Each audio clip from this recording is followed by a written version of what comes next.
From sailors who were turned into pigs, nymphs that sprouted into trees, and a gaze that converted the beholder to stone, Greek mythology brims with shapeshifters.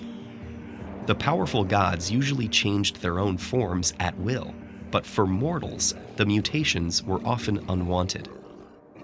One such unnerving transformation befell the spinner Arachne.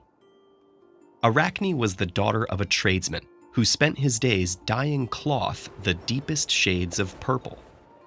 She had a flair for spinning the finest threads, weaving them into flowing fabric and creating magnificent tapestries. People flocked to watch her hands flying across her loom, as if thread sprung directly from her fingertips.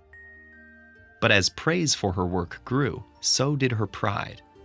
Arachne could often be heard boasting about her skills, declaring that her talent surpassed anyone else's, mortal or divine. She refused to see weaving as a gift from the gods. Rather, she flaunted it as her own personal genius. Unfortunately, the goddess of wisdom and crafts, Athena, overheard Arachne making these claims. Planning to teach the ungrateful girl a lesson, Athena disguised herself as an old woman and stole amongst the mortals. She berated Arachne in public. How dare the weaver claim herself greater than the gods? But Arachne only laughed, barely looking up from her loom. Provoked, the old woman threw off her cloak to reveal her true form. If Arachne insisted on defaming the gods, Athena would challenge her to a contest directly. Masking her shock at the appearance of the gray-eyed goddess, Arachne accepted the challenge. Athena drew up her own glittering loom as a great crowd gathered to watch. The weavers began, eyes fixed and shuttles blurring. Athena conjured wisps of cloud from above and slender threads of grass from below in a spectacle of strength. She wove tremendous scenes that showed the power of the gods. Poseidon riding the waves, Zeus firing thunderbolts, and Apollo hurtling across the sky. In Athena's splendid tapestry, the glory of the gods dwarfed mortal life. But Arachne had no interest in boosting godly egos. Her tapestry showed the gods abusing their power, squabbling amongst themselves, drinking and bragging, and meddling in the lives of mortals. She represented Zeus as a philanderer, transfiguring himself to ensnare women, a swan for Leda, a bull for Europa, a shower of gold for Danae.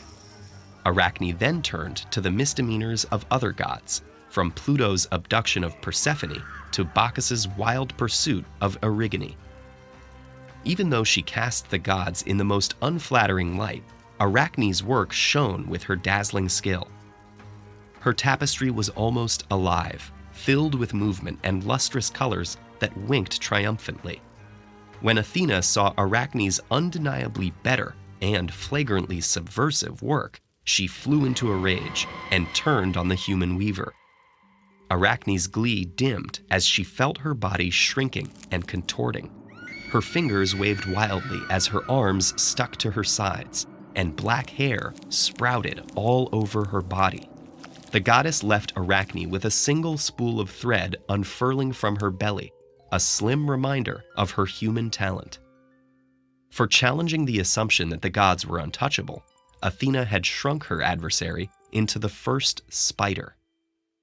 To this day, Arachne and her children spin out her penance, or is it undaunted persistence in the shadows of giants? If you enjoyed the myth of Arachne, check out this playlist for more epic tales.